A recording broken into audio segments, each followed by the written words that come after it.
اعوذ باللہ من الشیطان الرجیم بسم اللہ الرحمن الرحیم فَإِذَا جَاءَ وَعْدُ أُولَاهُمَا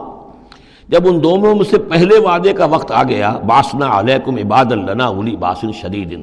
ہم نے تم پر مسلط کر دیے اپنے ایسے بندے جو بڑی سخت جنگ کرنے والے بڑے سخت جنگجو تھے فَجَاسُوا خِلَالَ الدِّيَارِ تو وہ تمہاری آبادیوں میں ملکوں میں گھس گئے وَكَانَ وَعْدًا مَفْعُولًا اور وہ وعدہ جو اللہ کا تھا وہ پورا ہو کر رہا۔ یعنی جب تم شرارت کرو گے، جب تم دین سے برگشتہ ہو جاؤ گے، جب تم اللہ کی کتاب کو اور اللہ کے قانون کو جو ہے وہ مذاق اور ہنسی بنا لو گے تو پھر تم پر ہمارے عذاب کے کوڑے پڑیں گے۔ یہ میں بتا چکا ہوں، پہلے یہ کوڑے آئے اسیرینز کے ہاتھوں جنہوں نے ختم کر دیا اسرائیلی مملکت کو، پھر یہ آئے نیبوکڈنیزر کے ہاتھوں بیبیلونینز کے ہاتھوں جس نے کہ یروشلم کو بھی برباد کیا، 6 لاکھ کو قتل کیا، 6 لاکھ کو ساتھ لے گیا اور ہیکل سلیمانی مسمار کر دیا۔ ثم رددنا لکم الکرۃ علیہم پھر ہم نے تمہاری باری لوٹائی ان پر، پھر اللہ تعالیٰ نے ان کو پھر ایک مرتبہ پھر وہ دی سہارا دیا، چاہے وہ سہارا ایرانیوں کی وجہ سے ہوا کہ خورس یا سائرس ذوالقرنین اس نے اب عراق پر حملہ کیا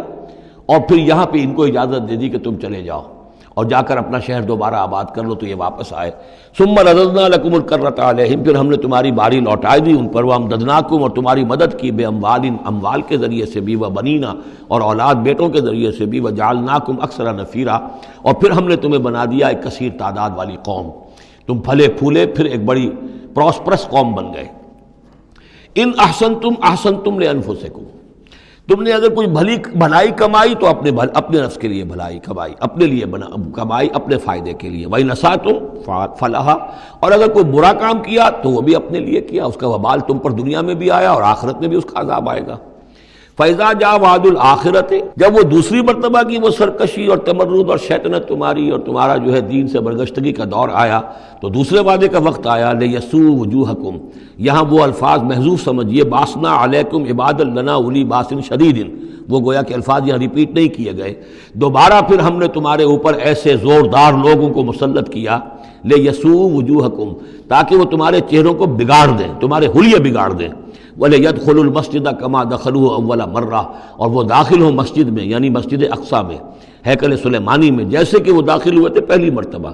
جیسے بے حرمتی کی تھی بیبیلونینز نے بیت المقدس کی اور ہیکل سلیمانی کی، ایسی ہی بے حرمتی پھر کی ہے ٹائٹس رومی نے سن 70 عیسوی میں اس ہیکل کی بھی اور ہیکل کو مسمار کر دیا۔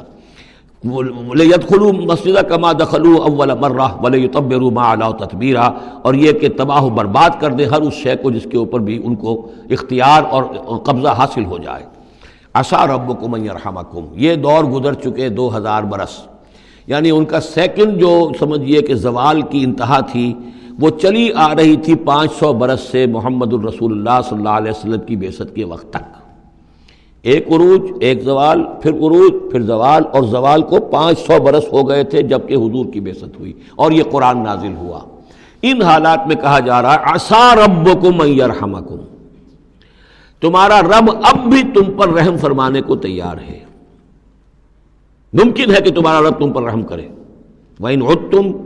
اگر تم نے وہی روش اختیار کی، وہی کفر کیا،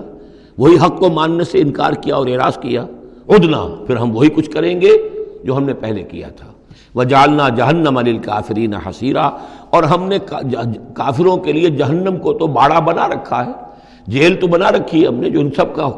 احاطہ کر لے گی، جس طرح کہ جانوروں کے باڑے میں بند کر دیا جاتا ہے اسی طریقے سے قید خانہ ہم نے تیار کر رکھا۔ آخرت کا قید خانہ تو ہے ہی، اس دنیا میں بھی تم پر عذاب کے کوڑے برسیں گے۔ ان ھذا القرآن یہدی للتی ہی اقوم دیکھو اب یہ قرآن جو ہم نازل کر رہے ہیں اپنے بندے محمد پر صلی اللہ علیہ وسلم، یہ گویا کہ اب شاہ درا ہے، اللہ کی رحمت میں داخل ہونا ہے تو اس سے داخل ہونا ہوگا، اس کو مانو تو تمہارے لیے اللہ کی رحمتوں کے دروازے پھر کھل جائیں گے، جو بھی اللہ نے وعدے کیے ہیں اپنے اس آخری نبی اور ان کی امت کے لیے تم بھی اس میں شامل ہو جاؤ گے، انہی کی برکتوں سے تم بھی حصہ پاؤ گے۔ ان ھذا القرآن یہدی للتی ہے اقوم یقیناً یہ قرآن ہے جو اب راستہ دکھا رہا ہے اور رہنمائی کر رہا ہے اس راہ کی طرف جو سب سے سیدھی ہے، اقوم۔ وَيُبَشِّرُ الْمُؤْمِنِينَ اور بشارت دیتا اہل ایمان کو، الَّذِينَ يَعْمَلُونَ الصَّالِحَاتِ جو نیک عمل بھی کریں، أَنَّ لَهُمْ أَجْرًا كَبِيرًا کہ ان کے لیے بہت بڑا اجر ہے، وَأَنَّ الَّذِينَ لَا يُؤْمِنُونَ بِالْآخِرَةِ اب دیکھیے جہاں بھی وہ بات آتی ہے عمل کی خرابی کی تو ایمان بالآخرہ کا تذکرہ، اور وہ لوگ کہ جو ایمان نہیں رکھتے آخرت پر، اعتدنا لہم عذابا علیما، ان کے لیے تو ہم نے فراہم کیا ہوا ہے دردناک عذاب۔ یہ پہلا رکوع 10 آیات کا بہت ہی اہم ہے تاریخی اعتبار سے، اور اس کو سمجھنا چاہیے۔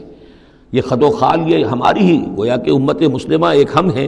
الحمدللہ امت محمد میں شامل ہے، لیکن یہ بھی ایک امت مسلمہ تھی، یہ سابقہ امت مسلمہ ہے، اور ابھی یہ ختم نہیں ہوئی ہے، موجود ہے۔ اگر ڈپوزڈ ہے، معزول کر دی گئی ہے، وہ دوسری بات ہے، اور تقریباً 2000 برس سے یہ بڑے سختیوں کے اندر تھی، لیکن اب تقریباً 100 برس سے یہ ابھر کر آ گئی ہے، اور یوں سمجھیے کہ اب 2 پتنگیں اوپر چڑھ رہی ہیں۔ ایک سابقہ امت مسلمہ کی 1917 سے چڑھنی شروع ہوئی، بالفور ڈکلریشن، 1948 میں اسرائیل بن گیا، 1967 میں اسرائیل کی جو توسیع ہو گئی، 1991 میں آپ کو معلوم ہے کہ جو اس کا اربوں میں ایک ہی دشمن ہو سکتا تھا جس سے اسے خطرہ تھا، عراق، اس کا برکس نکال دیا گیا۔ اب وہ اس پورے علاقے کے اندر تو ایک اتنی بڑی طاقت ہے کہ کسی عرب ملک کے اندر یہ جرت نہیں ہے کہ وہ اسرائیل کا مقابلہ کر سکے۔ لیکن یہ کہ امت مسلمہ میں بھی رینائسنس شروع ہوا ہے، یہ بھی اپنے انتہائی زوال کو پہنچ چکی تھی اس صدی کے آغاز میں۔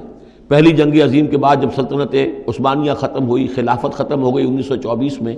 تو اس کے بعد سے یہاں بھی ایک رینائسنس شروع ہو چکا ہے۔ یہاں بھی پھر آزادی کی تحریکیں چلیں، پھر جو ریوائیول کی تحریکیں، احیائی تحریکیں، جماعت اسلامی کی تحریک، اخوان کی تحریک، مظلومی پارٹی، اسی طریقے سے جو ایران میں تھے فدائی، یہ تحریکیں چل رہی ہیں۔ تو اس کو بھی جاننا بہت ضروری ہے کہ یہ جو صدی ہماری گزری ہے، اب ختم ہو رہی ہے، اس صدی کے دوران ہمارا ایک زوال کا عمل بھی چل رہا تھا، اور ایک یہ کہ ایک نئی ایک ترقی کی طرف بھی ہم آگے بڑھے ہیں رفتہ رفتہ۔ یہ دونوں پروسیس سائڈ بائی سائڈ، مرج البحرین یلتقیان بینہما برزخ لا یبغیان، یہ دونوں عمل چل رہے ہیں۔ ان تمام چیزوں کا صحیح اندازہ ہونا چاہیے، ذہن میں خاکہ ہونا چاہیے، تاکہ کوئی شخص دین کی خدمت کر رہا ہو تو اسے معلوم ہو زمان و مکان کے اعتبار سے میں کہاں ہوں، کس جگہ کھڑا ہوں، ماضی کیا ہے، سامنے کیا ہے، داہنے بائیں کیا حالات ہیں۔ تو یہ ساری چیزیں جو ہیں ان کو سمجھنا بہت ضروری ہے۔ چنانچہ وہ جو میں نے چند کتابوں کا تذکرہ کیا ان کو غور سے پڑھیے، 2 مختصر ہیں، 2 ذرا اس سے بڑی ہیں۔